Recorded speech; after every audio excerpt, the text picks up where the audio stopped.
నిన్నటి రోజు చిన్నపస్లాబాద్ గ్రామ సమీపం లోపల ఒక దారుణమైనటువంటి యాక్సిడెంట్ జరిగింది.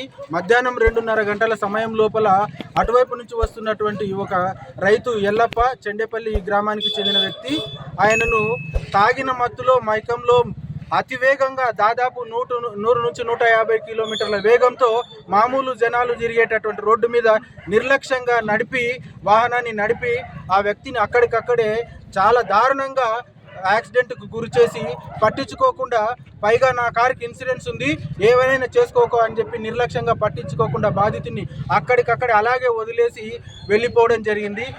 ఆ కారణంగా స్థానికంగా చూసినటువంటి వాళ్ళు ఆసుపత్రికి తీసుకురావడం జరిగింది. విజయ్ భాస్కర్ రెడ్డి పెదిరిపాడు గ్రామవాసి. ఆయన నిర్లక్ష్యంగా అక్కడే బాధితుడిని యాక్సిడెంట్కు గురి చేయడమే కాకుండా అక్కడ పట్టించుకోకుండా వెళ్ళిపోవడం కారణంగా ఆ వ్యక్తిని ఆలస్యంగా ఆసుపత్రికి తీసుకుపోయిన స్థానికంగా గమనించిన వాళ్ళు ఆ వ్యక్తి ఈరోజు ప్రాణాలతో లేరు. ఆ కుటుంబం రోడ్డున పడింది. ఈ దుర్ఘటన అనేటటువంటిది నిన్న మధ్యాహ్నం జరిగినప్పటికీ కూడా పోలీసులు ఆ సంఘటన స్థలాన్ని వెంబడే సందర్శించలేదు.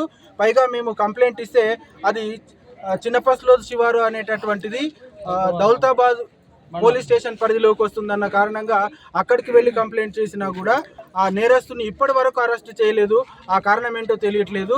ఈరోజు నేరస్తుడి యొక్క తండ్రిని మాతో చర్చలకు పంపించగా తండ్రికి సంబంధించినటువంటి సెక్యూరిటీ కోసం పోలీసులు వచ్చి విజయ్ భాస్కర్ రెడ్డి గారితో మాట్లాడుతూ వాళ్ళకు ప్రొటెక్షన్ ఇస్తున్నారు. కానీ వాస్తవంగా ఎవరైతే న్యాయం జరగాల్సినటువంటి వ్యక్తి తరపున మాట్లాడేటటువంటి వ్యక్తి ఒక్కరు కూడా లేకపోవడం అనేటటువంటిది ఈ వ్యవస్థలో ఉన్నటువంటి అన్యాయానికి ప్రతీకగా గుర్తు. ఇలాంటి సంఘటనలు జరగకుండా వాస్తవంగా ఎవరైతే బాధితుడు ఉన్నాడో వాళ్ళకు న్యాయం జరగాలి. ఎల్లప్ప కుటుంబానికి ప్రభుత్వము అండగా ఉండాలి మరియు న్యాయం జరగాలనేదే మా ముఖ్యమైనటువంటి డిమాండ్.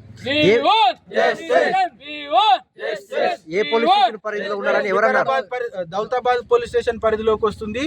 అయితే మద్దూరు గ్రామానికి చెందినటువంటి వాళ్ళు కాబట్టి మద్దూరు పోలీస్ స్టేషన్కి వెళ్ళినా అక్కడి పరిధిలోకి వస్తుందని చెప్పడంతో అక్కడికి వెళ్ళి కంప్లైంట్ ఇచ్చినా వాళ్ళు పట్టించుకోలేదు.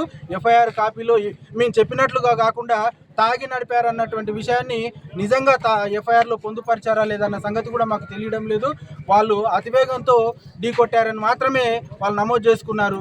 మేము అక్కడికి వెళ్ళిన తర్వాత కూడా మార్నింగ్ ఎప్పుడో కానీ మేము రాత్రి అక్కడికి హాస్పిటల్కి వెళ్తే వెంబడే పొద్దుగాల రావాల్సినటువంటి పోలీస్ సిబ్బంది ఎప్పుడో మధ్యాహ్నానికి కానీ చేరుకోలేదు. సాయంత్రానికి కానీ మాకు పోస్ట్ మార్టం రిపోర్ట్కి సహకరించలేదు. ఇదంతా నిర్లక్ష్యము ఎవరి వల్ల జరుగుతుందో ఎందుకు జరుగుతుందో మాకు అర్థమైనప్పటికీ ప్రశ్నించలేనటువంటి దీనస్థితిలో ఉన్నటువంటి ఈ రోజుల్లో బాధితుడికి తప్పకుండా న్యాయం జరగాలి. దానికోసం మీ అందరూ కూడా మాకు సహకరించి న్యాయం జరిగేటంత వరకు మాకు తోడుండాలని మేము కోరుకుంటున్నాం.